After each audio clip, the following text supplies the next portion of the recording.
Hello and welcome everyone to exceed entrance prep zep IPMAT. आज की जो video this is going to be specially important for people who are future IPMAT aspirants. हम आज की video में IP mat Indore के 2025 इस साल के पेपर को थॉरली इवैल्यूएट करेंगे, उसके क्वांटिटेटिव एप्टीट्यूड एमसीक्यू वाले सेक्शन को, और कुछ ऐसी लर्निंग्स देखेंगे जो हमको as being a future IPMAT aspirant अभी सीख लेनी चाहिए। जैसा आप सभी जानते हैं, अगर नहीं भी जानते, आईपी मैट 2025 का paper was regarded a little tough, was considered a little tough by majority of the aspirants as compared to the past 4 to 5 years of IPMAT Indoors paper. Reason simple था, इनका जो quantitative aptitude का MCQ section था वो comparatively tougher आया था, and वो कोई मना नहीं करेगा, that is true, that's a fact. वो सही बात है कि जो इनका एप्टीट्यूड वाला जो एमसीक्यू सेक्शन था वो कंपैरेटिवली थोड़ा सा टफ आया था। बट मेरे को ऐसा लगता है वो एक ऐसी चीज है जिससे एस्पिरेंट्स को who are targeting this paper उनको डिसहार्टन नहीं होना चाहिए। And I think I say this thing time and again, understand करिए, जो पेपर मुश्किल है वो सबके लिए मुश्किल है, जो इजी है वो सबके लिए इजी है। तो पेपर का मुश्किल आना आपको दुखी नहीं करना चाहिए और आसान आना आपको खुश नहीं करना चाहिए, क्योंकि अगर आसान है तो सबके लिए आसान है, कट ऑफ्स बढ़ेंगी। मुश्किल है तो सबके लिए मुश्किल है, कट ऑफ्स गिरेंगे, and this is exactly what happened this year. आप ये समझिए, अगर जो आपका एमसीक्यू सेक्शन है उसमें अप्रोक्सीमेटली देयर आर 30 क्वेश्चंस, और 30 questions and every question holds for +4, जो मार्किंग स्कीम है वो +4 -1 होती है। सो 30 क्वेश्चंस +4 टोटल 120 मार्क्स का होता है, जिसकी कट ऑफ जनरली पिछले 4-5 साल से 35 के आसपास या उसके ऊपर जा रही थी, कभी 34, कभी 35, कभी 40 प्लस भी गई है। तो पिछले 3-4 साल में ये कट ऑफ जा रही है, बट इस साल जो कट ऑफ आई है वो अप्रोक्सीमेटली 28 है। जस्ट फॉर कॉन्टेक्स्ट, 28 का मतलब है कि आपके, अगेन मैं नेगेटिव मार्किंग भी कंसीडर करके चलूंगा, तो हो सकता है to get a cut off of to clear a cut off of 28 आपको अप्रोक्सीमेटली शायद 8 to 9 क्वेश्चंस करने पड़े। हो सकता है, देखो बेयर मिनिमम तो अगर किसी ने 7 क्वेश्चंस भी सही कर दिए तो कट ऑफ क्लियर हो जाएगी, बट अगेन हो सकता है कोई ज्यादा अटेम्प्ट करे फिर नेगेटिव मार्किंग हो जाए। तो मोटा मोटा मान लीजिए अगर किसी ने 8 से 9 क्वेश्चन भी कर दिए out of a total of 30 question, he और she clears the cut off. So understand करिए, अगर पेपर मुश्किल है सबके लिए मुश्किल है। The only thing you need to remember is you need to be better, not best. आपको तो बस अपने जो आपके आसपास के कंपटीशन है उससे आगे निकलना है। कौन कह रहा है कि आपको 30 क्वेश्चंस करने हैं? अगर पेपर टफ है सबसे ही कम क्वेश्चंस होंगे, आपको बस सबके कंपैरिजन में ज्यादा करने हैं। As simple as that, that's the logic I tell to every IPMAT aspirant, and so it applies for this year as well. ये वीडियो में हम एक एक क्वेश्चन सॉल्व नहीं करेंगे, this is not a solution video, that will be a separate video. आज की video analysis video होगी कि जो क्वेश्चंस आए हैं वो कौन से चैप्टर से, कौन से टॉपिक से आए, क्या क्या डिफिकल्टी के क्वेश्चन थे, कौन से चैप्टर से हार्ड क्वेश्चंस आए, किससे मीडियम, किससे इजी। और हम ये देखेंगे कि अगर लेट्स से हम ये पेपर इस साल दे रहे होते, is it possible for us to clear this cut off of 28 marks, 8 to 9 questions easily और नॉट, या क्या हम इससे ज्यादा भी कर सकते हैं, कम भी कर सकते हैं। वो मैं आपको समझाऊंगा। How IPMAT is more of a game, it's more of a paper of understanding how to pick questions, pick the right questions to do, pick the easy questions to do, and to leave out the hard questions. That's the strategy, that's primarily the goal of this video. So without any further ado, let's start with it.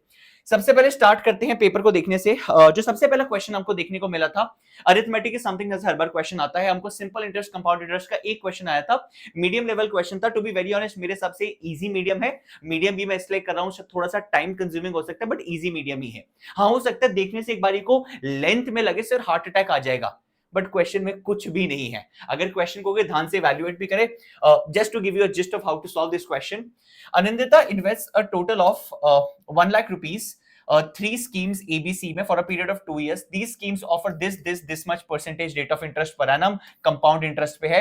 Initial investment amount in scheme A is 30,000 rupees. Total invest करा है rupees 1 lakh. 3 schemes में a total investment of 1 lakh.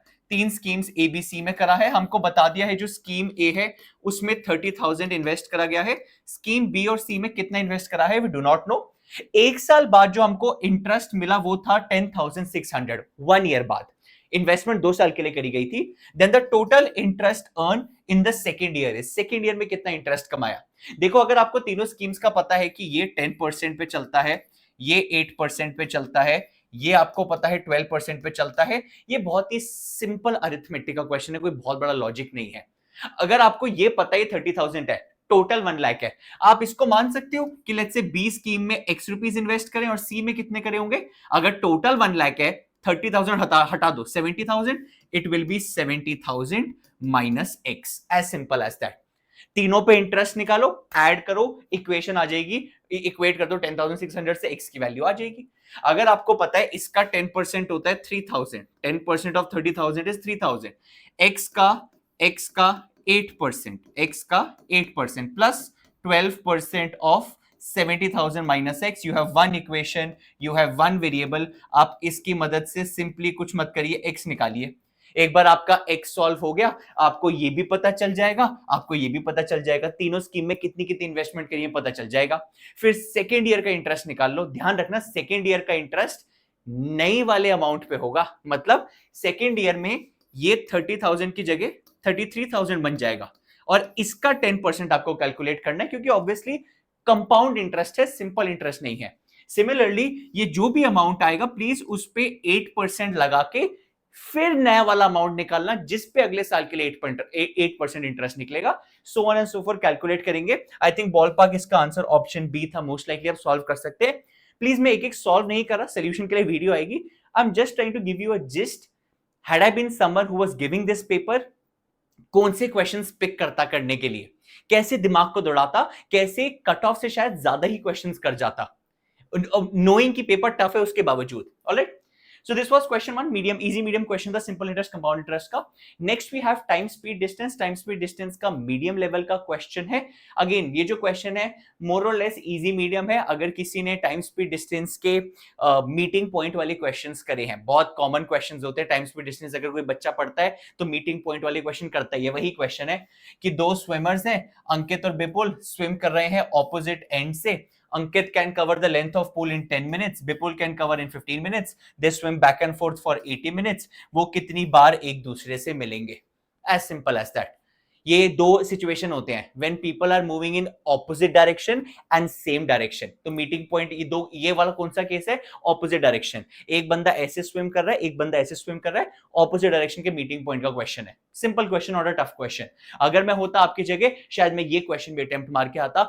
Arithmetic overall this year was easy. दो question थे, एक TSD का, एक SICI का, easy. Next, moving on. Next what we have is statistics and data interpretation. Fix है, आना है, विदाउट एनी क्वेश्चन आएगा ही आएगा। इनफैक्ट एमसीक्यू जो सेक्शन होता है उसके जो लास्ट के 25 से 30 क्वेश्चन होता है, टोटल 30 क्वेश्चन होते हैं, जो 25 टू 30 क्वेश्चन होता है हर साल, वो एक डीआई का सेट होता है, फिक्स है। Had I been in your place, मैं ये नहीं कह रहा इस साल डीआई का सेट कुछ मुश्किल आया। टैबुलर डेटा के 5 क्वेश्चन आए थे, 2 इजी थे, 3 मीडियम थे। मैं अभी नहीं कर रहा हूं, मैं पेपर को इवेल्युएट कर रहा हूं, कैसे बेयर मिनिमम करके भी मैं कट ऑफ से आगे निकल जाता। That's the whole point of this video, not to solve every question। तो मैं शायद आपकी जगह होता, डीआई का सेट स्किप मारता, थोड़ा टाइम कंज्यूमिंग हो जाता है, मुश्किल नहीं था ज्यादा। स्टैटिस्टिक्स डीआई में टैबुलर डेटा के साथ साथ जो हर साल 5 क्वेश्चन आते हैं 25 टू 30 गिवन ही है। एक मीन मीडियन मोड का भी एक क्वेश्चन था। अगेन मीन मीडियन मोड का क्वेश्चन मीडियम ही था, इजी नहीं करूंगा, मीडियम टफ था, थोड़ा सा दिमाग वाला क्वेश्चन था। अगेन मैं नहीं कर रहा, my purpose is to select easy medium questions and clear the cutoff or get a few questions above cutoff। कैसे मैं पेपर निकाल सकता हूं, तो मैं अभी के लिए स्टैटिस्टिक्स डीआई वाला जो सेट है उसको स्किप कर रहा हूं, बट आपके रेफरेंस के लिए टोटल 6 क्वेश्चन आए थे स्टैटिस्टिक्स डीआई में आउट ऑफ 30 क्वेश्चन। नेक्स्ट जो हमारा सेक्शन था that was algebra. Algebra common topic है। प्रोग्रेशन इन सीरीज के 3 क्वेश्चन आए थे जो काफी हैवी वेटेज है। आता है प्रोग्रेशन सीरीज, कोई बड़ी बात नहीं है, अरिथमेटिक, ज्योमेट्रिक प्रोग्रेशन सीरीज के क्वेश्चन आते हैं, 3 हैवी वेटेज थी, कुछ इजी मीडियम थे, कुछ मीडियम हार्ड थे। मैं जो आपको दिखा रहा हूं वो इजी मीडियम वाला क्वेश्चन है, मीडियम क्वेश्चन है, जीपी का क्वेश्चन है। अगर किसी को जीपी का बहुत ही बेसिक फॉर्मूला भी आता है वो एक क्वेश्चन आराम से कर देगा। मेरे हिसाब से कुछ रॉकेट साइंस है ही नहीं इस क्वेश्चन में। अगर आप इस क्वेश्चन को ध्यान से देखेंगे, sum of first 5 terms of a geometric progression is same as sum of first 7 terms. If the sum of first 9 terms is 24 then the fourth term is easy medium question. Very कुछ नहीं पता आपको, बस ये पता होना चाहिए sum of n terms GP में क्या होता है, a इंटू आर की power n-1 upon r-1। GP का पेटेंट सम का फॉर्मूला है, ये पता है, सब हो जाएगा। कह रहे सम ऑफ 5 टर्म्स मतलब a की पावर a इंटू आर की power 5-1 upon r-1 is equal to a into R की पावर 7-1 अपॉन r-1। यही गिवन है, sum of 5 terms is equal to sum of 7 terms. आधे से आधे तो कैंसिल आउट ही हो गया, r-1 r-1, a cancel out, -1 cancel out, r की power 5 is equal to r की पावर 7 आ गया। एक साइड ले आओ, कॉमन ले लो, r की वैल्यू आ जाएंगी। अगर मैं इसमें एक साइड लाके कॉमन ले लूं, ये अंदर बन जाएगा 1 minus R square is equal to 0। R की वैल्यू एक यहां से आ जाएगी 0 और यहां से आ जाएगी +1 -1। आर की वैल्यू ऑब्वियस सी बात है 0 तो हो नहीं सकती, क्योंकि अगर आर ही 0 हो गया आपकी सीरीज तो 0 बन जाएगी ना। आपका लेट्स से फर्स्ट टर्म कुछ भी है, अगर आप उसे 0 से मल्टीप्लाई कर दोगे आपकी तो पूरी सीरीज ही 0 बन जाएगी। कॉमन सेंस से मैं वैसे भी नहीं ले सकता। इनफैक्ट आर आपका 1 भी नहीं हो सकता। अगर आप आर 1 ही ले लोगे आपकी तो सीरीज ही सेम बन जाएगी पूरी। आर हो ही एक सकता है -1। आपके पास आर आ गया। एक और स्टेटमेंट गिवन है, sum of first 9 terms is 24। इससे ए आ जाएगा। कह रहा है सम ऑफ फर्स्ट, चलो मैं कॉन्टेक्स्ट के लिए आपको समझ करा के दिखा भी देता हूं। It's not very tough question. अगर मैं इसको सॉल्व करूं, सम ऑफ 9 टर्म्स क्या होगा, ए इंटू ए आपको नहीं पता, आर की पावर 9, आर इज -1, -1 की power 9 -1 -1 R -1 -1 -1 is equal to 24। Cancel cancel, A you get is 24, as simple as that. अगर ए आ गया, पूछा है what is the fourth term, fourth term क्या होगी, A R cube. What is A, 24। What is R, -1 cube. आपका answer आ गया -24। पूरा क्वेश्चन ही सॉल्व कर दिया। Again according to me 3 question थे प्रोग्रेशन के, मैं नहीं कह रहा सारे इजी थे, बट इसमें से एक ऐसा क्वेश्चन था तो इजी मीडियम था। बाकी दोनों मेरे हिसाब से मीडियम हार्ड की कैटेगरी में थे, ज्यादा टाइम इन्वेस्ट करने का पॉइंट नहीं है। अगला अलजेब्रा में पॉलीनोमियल का क्वेश्चन था, एक क्वेश्चन था मीडियम लेवल क्वेश्चन था, नॉट वेरी टफ। मेरे हिसाब से मैं कहूंगा इजी मीडियम नहीं कहूंगा, मीडियम ही कहूंगा, क्योंकि थोड़ा सा बस टाइम लग सकता है। कॉन्सेप्चुअली तगड़ा नहीं है, मतलब अगर आप मेरे से कॉन्सेप्चुअली पूछोगे, एक इक्वेशन आपको गिवन है, क्वाड्रेटिक इक्वेशन है आपके पास। कहते हैं इस क्वाड्रेटिक इक्वेशन में one of its roots is p times the other. If p and k are positive numbers, then k equals. कुछ भी क्वेश्चन नहीं है। क्वाड्रेटिक इक्वेशन में अगर किसी को एक कॉन्सेप्ट आता है सम ऑफ रूट्स और प्रोडक्ट ऑफ रूट्स का, ये पूरा क्वेश्चन ही टिका इन दो कॉन्सेप्ट पे है। अगर लेट्स से एक रूट ए है तो दूसरा रूट क्या हो गया, एपी। मान लो ये कह रहा है one of the roots is P times the other, तो एक रूट ए है, दूसरा क्या हो गया, एपी। अब मैं कह रहा हूं सम ऑफ रूट्स आपको आता है निकालना। Sum of roots, what is sum of roots, sum of roots is -b by -b/a। This is equal to a plus AP, sum of roots. Product of roots आता है c/a, k/8 is equal to product of roots which is a into AP, जो a² p हो जाएगा। आपको value of k चाहिए, और value of k in terms of p, क्योंकि सारे options in terms of p हैं, तो कुछ मत करो, a को एलिमिनेट कर दो ना, दोनों जगह से a निकाल लो। ये हो जाएगा -2k 8 इंटू 1 प्लस p। मैंने यहां से a कॉमन ले लिया, 1 प्लस p नीचे ले आया, this is equal to a।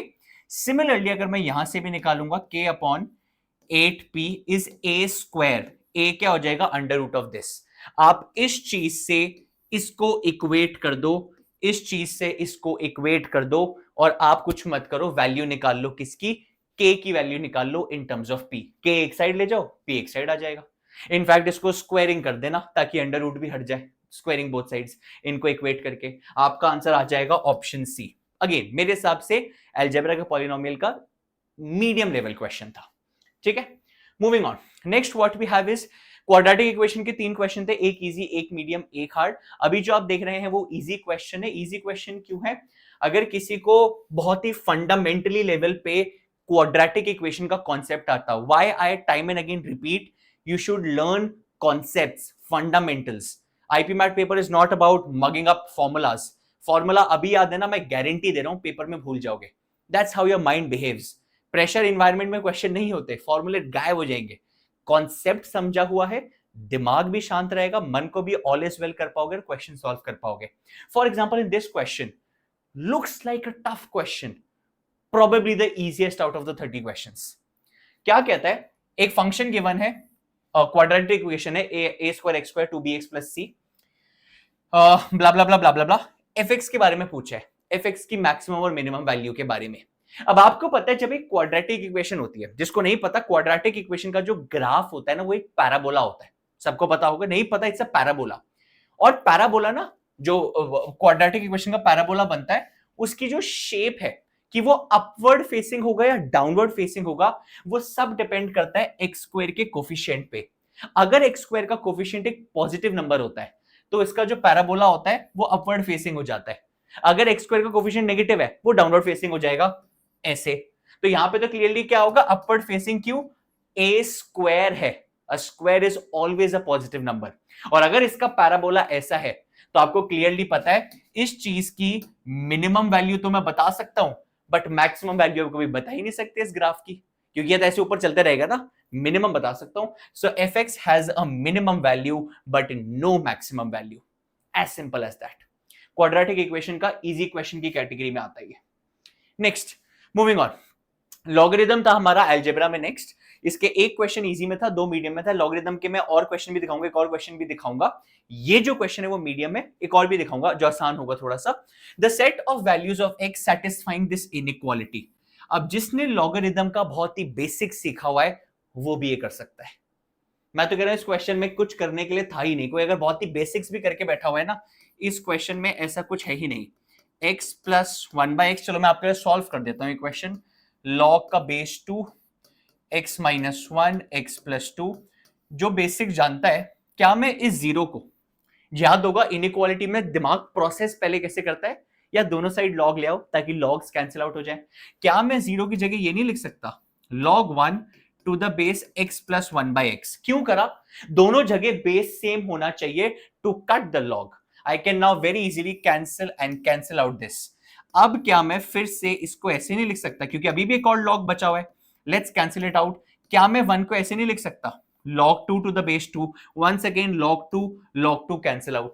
Now I have simply this x minus 1, x minus 2 minus 2 greater than 0. मैं 2 को ऑब्वियसली यहां ले आया, इसको सॉल्व करिए। सॉल्व जैसे ही इसको करेंगे आपके पास 2x की वैल्यू आ जाएंगी। एक वेवी कर्व मेथड होता है, उससे आपको पता चल जाएगा आंसर क्या आएगा। और पता है इसमें दिक्कत क्या होगी बहुत लोगों को, अगर चलो मैं आपके लिए if I try to solve this, x minus 1 minus 2x plus 4 by x minus 2 greater than 0. अगर आप इस सॉल्व करेंगे this will be minus x, I think plus minus 3, 4 minus 1 3 minus x upon x minus 2 greater than 0। आपकी यहां से x की value आ जाएगी -3, यहां से x की वैल्यू आ जाएगी 2। नंबर लाइन पे प्लॉट करिए, जिसको नहीं आता -3 प्लॉट करिए, 2 प्लॉट करिए, minus infinity plus infinity. Check कर लो किस इंटरवल पे ट्रू है। ये हो तो जाएगा एक इंटरवल पे ट्रू, बट आंसर फिर भी नल सेट होगा। आप चेक कर सकते हो क्यों नल सेट होगा। ध्यान रखना एक आंसर आ जाएगा, बट लॉग में कभी भी बेस में negative value is not allowed, जो एक इंटरवल देगा अनफॉर्चुनेटली। सो इसका प्लीज लॉग में तो I think time and again we say, जब भी ऐसे क्वेश्चन आते हैं जो कहता है एक्स की वैल्यू बताओ, please check does it satisfy the conditions of log. क्या वो मेन वैल्यू बेस वैल्यू की कंडीशन सेटिस्फाई करता है? It's very important. Moving on, log का ही क्वेश्चन है, एक और क्वेश्चन है। मीडियम मैंने इसलिए रखा है इस क्वेश्चन को, वैसे इजी है, मीडियम इसलिए कंफ्यूजिंग हो जाता है। बहुत लोग जल्दबाजी में इसका एक गलत ऑप्शन भी मार्क कर जाते हैं। आपको गिवन था y is equal to this, then which of the following is true. क्या मैं इस चीज को ऐसे लिख सकता हूं y minus a is equal to b log x to the base e। I can write this as y minus a। आपको पता है जो b है पावर में चले जाएगा। सर आपने कैसे सोचा है पावर में चले जाएगा? क्योंकि मेरे को हर एक ऑप्शन में xb दिख रहा है, x to the power b, तो जान पूछ के बना दिया। अगर आपको ये दिख गया है, आप प्रीटी मच गेस कर सकते हैं क्या होने वाला है आगे। ये पूछ रहा है 1 by y minus a is proportional to xb। No, 1 by तो है भी नहीं। y minus a is proportional to xb, बिल्कुल नहीं, log b है। e to the power y is proportional to xb, absolutely. अगर मैं इसको लिखना चाहूं, मैं एक्सपोनेंट्स में ऐसे लिख सकता हूं e की power y minus a is equal to log, sorry log तो एलिमिनेट हो जाएगा, I am so sorry, log खत्म होके ये रह जाएगा x to the power b, x to the power b। और आपको पता है इस e y माइनस a को मैं कैसे लिख सकता हूं, e y upon e a is x to the power b, यानी e की power y is directly proportional to x to the power b। ये वाला कंक्लूजन डायरेक्टली दिख रहा है। बहुत बच्चे जल्दबाजी में ये कर जाते हैं, is what I have seen. इस चीज का ध्यान रखिएगा। Answer is C. Pretty easy question of log once again. Total question मिला के 3 थे, 2 मेरे हिसाब से लॉग में आसान थे, एक मुश्किल है वो अभी नहीं कर रहा हूं। टोटल मिला के अलजेब्रा में 3 4 5 6 7 8 and 10 questions of algebra. That's a good chunk of it. हर साल ये मोर और लेस इतना ही रहता है, it's not a major change. ये रहा था अलजेब्रा का situation. Moving on to the next topic that we have. अच्छा, एक और मैंने क्वेश्चन डाल दिया लॉग का। इनफैक्ट तीनों ही आसान है। Oh so sorry, I thought the third one was difficult. ये तो मेरे को और आसान दिख रहा है। लॉग के 2 क्वेश्चन कर दिए, तीसरा देखिए।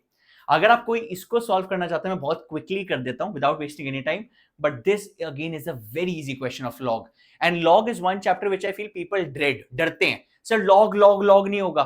3 क्वेश्चन है, तीनों ही बहुत इजी।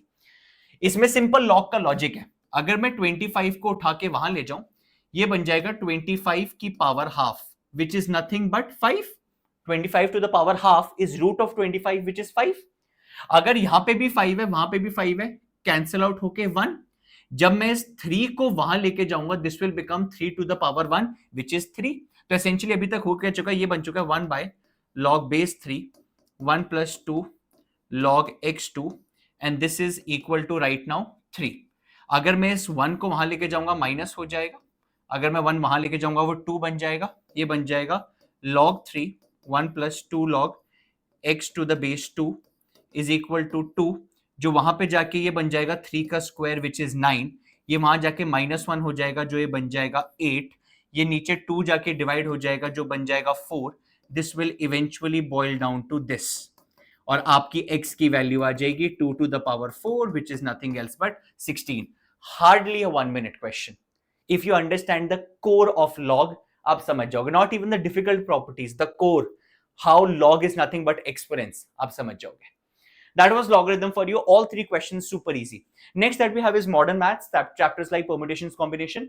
Permutation combination का एक क्वेश्चन आया और वो भी बहुत ही easy. Easy नहीं कहूंगा, मेरे हिसाब से थोड़ा सा easy medium है, क्योंकि टाइम कंज्यूमिंग है, नॉट कॉन्सेप्चुअली नॉट टफ।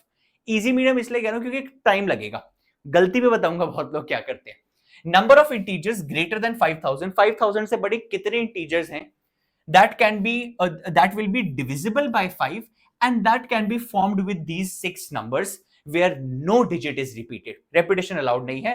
अब बहुत लोग गलती क्या करते हैं, सर 5000 से बड़े नंबर चाहिए, सारे 4 डिजिट नंबर्स काउंट कर लेते हैं which are larger than 5000, but ध्यान ये रखना है 5000 से बड़ा नंबर का है, कितना भी बड़ा हो सकता है, 4 डिजिट भी काउंट करने पड़ेंगे, 5 डिजिट भी, 6 डिजिट भी। Understand, you have total 6 numbers, तो आपको कितने 4 डिजिट नंबर्स हैं, कितने 5 डिजिट नंबर्स हैं, कितने 6 डिजिट नंबर्स हैं, सारे सोचने पड़ेंगे। जैसे 4 डिजिट में क्या होगा, since these need to be divisible by 5, last में तो सब में ही 5 आएगा।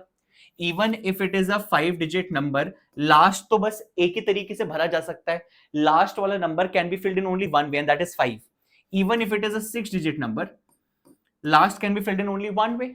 नेक्स्ट, अगर 4 डिजिट नंबर है and you want digits repeat ना हो ग्रेटर देन 5000, अगर 5000 से बड़ा है, जो फर्स्ट डिजिट है वो क्या हो सकती है, ओनली 7, 8 और 9, इन 3 में से कुछ हो ही नहीं सकता। तो first place can be filled only in 3 ways in all the cases. Now remaining can be filled in what ever way you want, क्योंकि दोनों कंडीशन फुलफिल कर दी, 5 से डिविजिबल एंड ग्रेटर देन 5000। अब तो 6 डिजिट है, एक और एक कैंसिल आउट, 4 तरीके से, 3 तरीके से, 4 तरीके से, 3 तरीके से, 2 तरीके से, 4 तरीके से, 3 तरीके से, 2 तरीके से, 1 तरीके से, 1 तरीके से। If you try and solve for all of this और तीनों को ऐड कर दोगे, आंसर आ जाएगा total 180 numbers more than 5000 divisible by 5। Pretty easy question for PNC this year in modern maths category. Set theory का क्वेश्चन आया था, medium level question था, हम कर नहीं रहे हैं, थोड़ा सा कॉम्प्लेक्स टाइम कंज्यूमिंग क्वेश्चन था। Set theory I have observed previous years में भी थोड़ा सा टिपिकली मुश्किल ही आता है, happened this year as well. Moving on, we had probability. Probability का अगेन एक मीडियम लेवल क्वेश्चन था, मीडियम टफ कहूंगा, थोड़ा सा टाइम कंज्यूमिंग, दिमाग वाला था, अभी के लिए स्किप कर रहा हूं। Our ideology is clear the cut off और let's say get a little better than the cut off. By this end, I think हमने decent number of questions कर लिए हैं। We are not bad right now, हमने अच्छे number questions कर लिए हैं। ज्योमेट्री हर साल फिक्स है, आनी ही आनी है। इस साल अच्छा पोर्शन आया था जितना मैंने ऑब्जर्व करा। ट्राइंगल्स के 2 क्वेश्चन थे, दोनों मीडियम लेवल क्वेश्चंस थे, नहीं कर रहे हैं हम अभी, थोड़ा सा टाइम कंज्यूमिंग और रिस्ट्रिक्टिव क्वेश्चंस है, अभी के लिए छोड़ रहे हैं। स्ट्रेट लाइन के 2 क्वेश्चन आए थे, जिसमें से एक क्वेश्चन आपको मेरे पीछे दिख रहा है, मीडियम लेवल क्वेश्चन है। मीडियम भी नहीं कहूंगा, इजी मीडियम ही कहूंगा, मीडियम सिर्फ इसलिए कर रहा हूं time consuming, conceptually not tough, in fact one of the easiest concepts। और ये repetitive question है, ये मैंने IP मैट इंदौर में ही कई सालों में देख चुका हूं। इसका वेरिएशन, एरिया ऑफ ट्राइंगल चाहिए formed by straight lines y is equal to 0, this line and this line, 3 line है, इससे जो ट्राइंगल बनेगा उसका एरिया चाहिए। कुछ नहीं करना होता इन क्वेश्चंस में। ये जो लेट्स से एक लाइन तो y इज इक्वल टू 0 है, y इज इक्वल टू 0 तो खुद में x एक्सिस हो गया, एक लाइन ये हो गई, और मैं रैंडमली ड्रॉ कर रहा हूं, लेट्स से ये 2 लाइन है, मैंने खुद से रैंडमली ड्रॉ करा है। अगर ये 3 लाइन है, तीनों को ड्रॉ करो, तीनों के ड्रॉ करने के बाद टाइम कंज्यूमिंग क्या होता है, आपको ये इसके मीटिंग पॉइंट निकालने पड़ेंगे। ये मीटिंग पॉइंट, एक बार मीटिंग पॉइंट आ गए, डायरेक्ट फॉर्मूला होता है, किसी को याद हो, अगर आपको तीनों कोऑर्डिनेट्स पता है ट्रायंगल के, एक फॉर्मूला होता है सीधा एरिया ऑफ ट्रायंगल निकालने का, as simple as that. Conceptually not tough, हाँ टाइम कंज्यूमिंग थोड़ा सा हो सकता है, इजी मीडियम के रेंज में रखा है स्ट्रेट लाइंस का question. Next what we have is circles का क्वेश्चन। एक क्वेश्चन था, मीडियम लेवल क्वेश्चन था, अभी के लिए थोड़ा सा स्किप करा है, थोड़ा सा टाइम खा रहा था, कोऑर्डिनेट्स का ही क्वेश्चन था, मुश्किल नहीं था, बट थोड़ा सा कई बार कंफ्यूज हो जाते हैं बच्चे कि उसका सेंटर कैसे मिलेगा, इसलिए बस अभी के लिए स्किप करा है। Moving on, next that we have was polygons. एक क्वेश्चन था, इजी क्वेश्चन था। अब ये क्वेश्चन इजी क्यों है समझना। At first glance this looks like a tough, in fact इसको देख के शायद पहला इंस्टिंक्ट कहेगा स्किप, बट इस क्वेश्चन की ट्रिक ऐसी, आप देखोगे कहोगे कुछ क्वेश्चन था ही नहीं, तभी इजी कह रहा हूं, and that hint is in the options. Area of a regular octagon inscribed in a circle of radius 1 unit is, अगर मैं एक ऑक्टागन को, octagon for those who do not no is a 8 sided figure, अगर एक 8 sided octagon को एक circle के अंदर इंस्क्राइब करूं, एक सर्कल के अंदर डालूं, उसका एरिया क्या होगा गिवन सर्कल का रेडियस 1 है। अब looks like a tough question, I agree.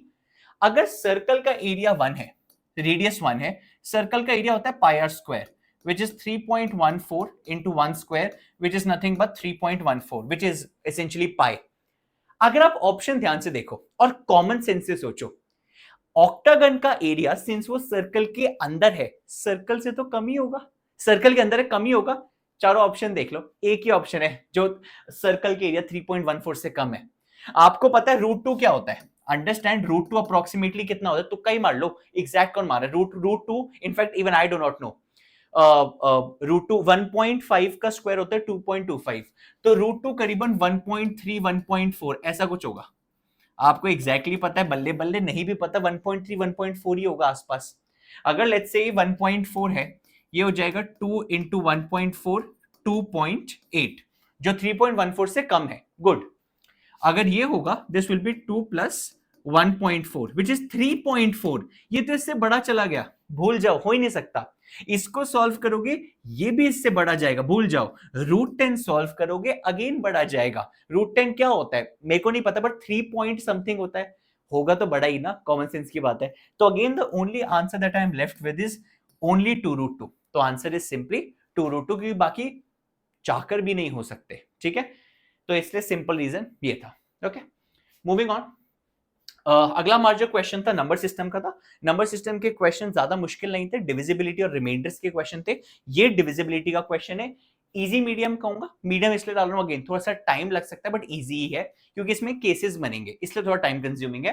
A natural number lying between 100 and 400, sum of its digits is 10 and probability that n is divisible by 4 is, I need to count the number of integers lying between 100 and 400 जहां पे उनका सम of digits 10 से divisible होना चाहिए, and क्या probability है कि वो 4 से डिविजिबल है। पहले तो वो सारे नंबर्स निकालो 100 400 के बीच में जिनका सम ऑफ डिजिट्स 10 है, फिर बस वो देख लेंगे जो 4 से डिविजिबल हैं। और 4 का डिविजिबिलिटी रूल सबको पता है, नहीं पता लास्ट का 2 digits needs to be divisible by 4। तो सपोज अगर यहां पे मैं कह रहा हूं नंबर बिटवीन 100 एंड 400, ऑब्वियसली अगर कोई नंबर 100 या 400 के बीच में है, या तो वो 1 से स्टार्ट हो सकता है, 2 से स्टार्ट हो सकता है, या 3 से, और तो 4 से तो स्टार्ट हो ही नहीं सकता, बिकॉज बिटवीन 100 एंड 200 है। अब आपको सारे केस लेने पड़ेंगे, कितने ऐसे नंबर है जो 1 से स्टार्ट होते हैं, 3 डिजिट के हैं, जिनका सम ऑफ डिजिट्स 10 है। सोचो, सपोज अगर 1 है, बाकी दोनों डिजिट का sum, this sum needs to be 9, तभी तो ओवरऑल सम 10 होगा। 9 कैसे कैसे हो सकता है, बहुत तरीके हैं यार 9 बनाने के, सारे पॉसिबल कॉम्बिनेशन सोचो। ऐसा हो सकता है कि 181 हो, सम 10, ऐसा हो सकता है भाई 9 चाहिए 172 हो सकता है भाई 163 हो सकता है भाई 154 हो, ब्ला ब्ला ब्ला, सारे ऑप्शन 1 के साथ। सिमिलरली सारे ऑप्शन 2 के साथ, जो भी 2 के साथ दो नंबर होंगे उनका सम ऑब्वियसली क्या होगा 8, क्योंकि ऑलरेडी 2 तो है, सम 8 होगा। सारे केस सोचो, फिर जो टोटल केसेस आ जाए उसमें से डिविजिबिलिटी 4 के लिए लास्ट के 2 डिजिट चेक करो and get the answer. Time consuming है, इसलिए मैंने थोड़ा मीडियम में डाला है, conceptually it's easy. Understand, right now I'm at a place where I'm doing more questions than required. Cut off मेरी हो चुकी है बहुत देर पहले, but the whole point was सिर्फ इजी मीडियम करके भी कट ऑफ या कट ऑफ से आगे जाया जा सकता है. That is our main aim to understand. Next, the remainder when this was divided by 9. Now, those who understand or have learned or are going to learn the concept of remainders, trust me, ये remainders का easy question ही है. ये मेरे हिसाब से hyper easy question है, कुछ भी नहीं है इस क्वेश्चन में. जो रिमाइंडर का कॉन्सेप्ट पढ़ रहा है उसके लिए, हाँ किसी लेमैन के लिए नया हो सकता है. हम सेपरेटली डिवाइड करेंगे इसको बहुत ब्यूटीफुली. 11 को 9 से करोगे, रिमाइंडर आता है 2. 1011 को करोगे, रिमाइंडर आता है 3. सेपरेटली कर दिया. इनफैक्ट अगर आप चाहते हो इस पॉइंट इन टाइम पे lot of people do this, separate ही कर लो फॉर बेटर अंडरस्टैंडिंग. इसको अलग से 9 से करेंगे, इसको अलग से 9 से डिवाइड करेंगे. 2 कैसे ब्रेकअप हो जाएगा? 2 का क्यूब पावर 337 डिवाइडेड बाय 9. मैंने 2 का क्यूब क्यों करा? क्योंकि 9 से डिवाइड करने पे रिमाइंडर -1 आ जाएगा. That's the whole reason. Here 3 की power 11 I can break as 3 का स्क्वायर पावर 5 इंटू 3 बाय 9. ये तो आपको पता है. 2 का जब 2 का क्यूब 8 9 से डिवाइड होगा -1 आएगा. -1 की पावर ऑड इज -1 ओनली. और इसको करोगे 3 का square 9, 9 divide by 9 0 remainder, 0 into 3 ये तो 0 ही रहेगा. Whole divided by 9, -1 divided by 9, eventually remainder क्या आएगा? 9 - 1 8. Your answer is as simple as that. Less than 1 minute question, 8 है आपका आंसर. And that's where we complete the entire list of 30 questions. What I wanted to tell you was कि आप बहुत आराम से प्यार से अगर ये सारे क्वेश्चन भी करते, आपको दिखाता हूं. Let's go through. 1 क्वेश्चन करा, सेकेंड क्वेश्चन हमारा ये हुआ था. थर्ड क्वेश्चन के बाद here we have our fourth question के बाद अगर आप आगे 5वां क्वेश्चन हमने करा, 6ठा क्वेश्चन हमने किया, 7वां क्वेश्चन हमने किया, 8वां क्वेश्चन हमने किया. Understand this 9th question we have done, 10 questions we have done, 11 questions we have done, more or less 12th question we have done, 13th question we have done. more or less आपने 13th question इस पूरे paper में कर दिए जो सिर्फ easy medium ही थे. हमने तो मीडियम हार्ड को टच भी नहीं करा. So that's the beauty of a paper like IP MAT Indore. Please understand the examiner knows कि मैं मुश्किल बना रहा हूं तो सबके लिए मुश्किल बना रहा हूं, बट वो deliberately उसमें इजी मीडियम डालेगा. The main motive of a paper like this is to for them to evaluate or to select kids और aspirants who were smart enough to pick the easy medium ones. और वही मैं बार बार कहता हूं, that's the purpose of giving mocks. When you give mocks after preparation is done, focus a lot more on understanding how to choose those easy medium questions. वही crux होता है इन paper का, वही मैनेजर्स का काम होता है टू अंडरस्टैंड, इवैल्यूएट कैसे राइट चीज उठा के करनी है ना given time constraint. Additionally, if you are someone who is preparing for IP MAT Indore or any IP MAT IIM for that matter, IIM Bangalore, किसी भी IIM के लिए, if you are preparing for it, खुद से कर रहे हैं, well and good. अगर नहीं कर पा रहे हैं, we have our flagship program, Zenith online program that's already going on. Those who are living in Delhi NCR, Gurgaon में, you can join us at our Gurgaon centers. वहाँ पे आप IP MAT तैयारी कर सकते हैं. That program is already going on. नहीं है, outside Delhi NCR के हैं, you can join our online batches. It has already started. It's been roughly 2 to 3 weeks. Please जाइए. Everything right from your mock test to your live classes to everything is a part of this program. You can join this and get started with it. If you need anything, description में link है, जाके देख सकते हैं. मेहनत करते रहिए, keep working hard and keep moving forward. And I hope you all clear the dream college that you want to go into tomorrow. Thank you so much.